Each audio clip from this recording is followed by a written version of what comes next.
Welcome sa Dries TV. Kung interesado ka sa ganitong news, huwag kalimutang isubscribe ang ating YouTube channel. Maraming salamat! Welcome back again sa ating YouTube channel mga kakimpaw, and sa update natin ito ang pag-uusapan natin ay tungkol sa mga importanteng kaganapan kina Kim and syempre kay Paula Avellino. Pero bago po ang lahat, maraming salamat sa inyong patuloy na pagsuporta at pagsubaybay sa mga daily update natin.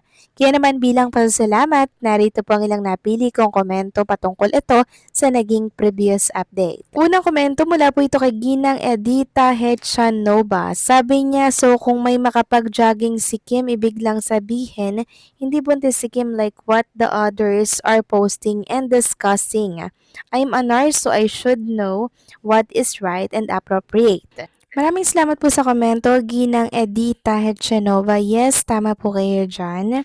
Hindi po totoo na buntis si Chinita Princess. May time lang talaga na nakikita natin na medyo lumalaki po yung kanyang puson, pero hindi ibig sabihin nun, buntis na siya. Knowing Chinita Princess, hindi po yan magpapabuntis mga kakimpaw nang hindi pa po sila kasal. So, ganyan po yung paninindigan ni Chinita Princess. Kasal muna mga kakimpaw bago po ang pagbubuntis. And tama po kayo dyan.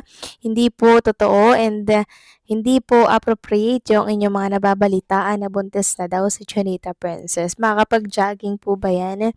Kung si Kim Cho ay buntis, bawal na bawal po sa nagbubuntis ang magpag-jogging, pagbubuhat ng mabigat, 'di ba? Hindi po 'yun mga kakimpaw.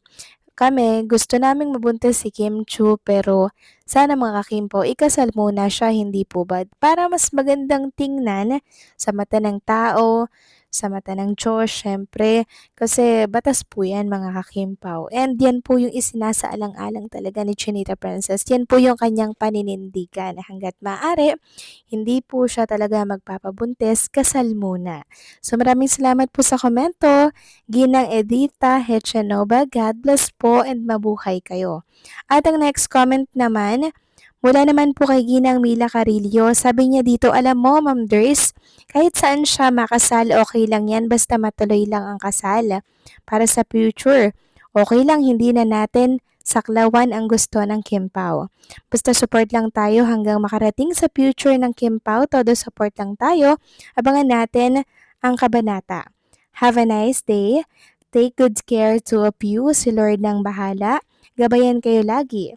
Kim Pao, thanks God, lagi kayong mag-iingat. Love always, forever fans, Kim Pao. Maraming salamat po sa komento, Ginang Mila Carillo, dahil hindi po kayo nagsasawa mag-type ng mga komento. Ganon din yung iba pang mga supporters po ni Kim and Paula Avellino na lagi po nagko-comment dito ng napakahaba. Nako, maraming salamat at na-appreciate ko pong lahat yan. Binabasa ko po yan lahat.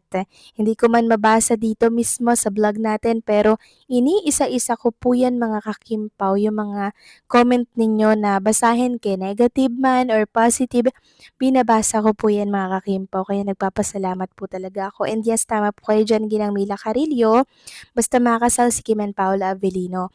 Pero sana may wish ako, sana sa church wedding na lang mga kakimpaw, ganapin yung kasalan ni Kim and Paula Avellino para mas maganda po mga kakimpaw, 'di ba? Kasi yan po talaga ang gusto ng nakararami. Kasi pag-usapang kasal, dapat sa simbahan po talaga yan, hindi kung saan-saan.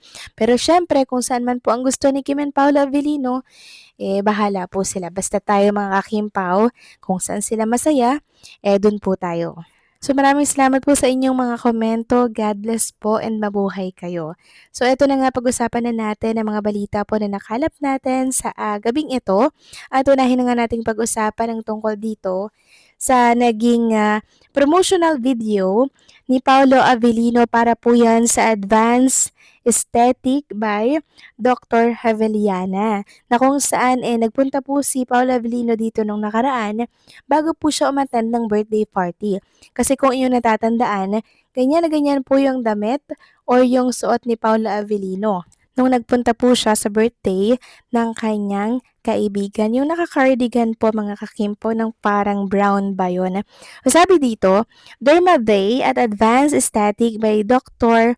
Haveliana started with a skin assessment, and then got to try Exomind and M-Face. Definitely something you'll want to experience. So, tinry po yan ni Paula Avellino. And so far, so good naman. Maging yung mga nurse nila doon, mga kakimpaw, yung mga staff, sobrang okay naman mga kipo. Wala akong nakita or napansin po na kakaiba, unlike sa dati. So ngayon, marami po ang nagtatanong, kung wala na daw po ba si Paula Avellino mga kakimpaw sa Brilliant? Kasi 'di ba hawak po ni Paula Avellino 'yon. Pag hawak ni Paula Avellino 'yon, tapos nag-promote siya ng ibang clinic, bawal po 'yun siyempre sa kontrata. So ibig sabihin na nakapag-promote na po siya ng ibang clinic, ibig sabihin, tapos na yung kontrata niya sa Brilliant. Sabi nga dito ng ilang mga netizen, wala na siya sa Brilliant. And also, mga kakimpaw, ang nakakatuwa dito, maraming nagulat.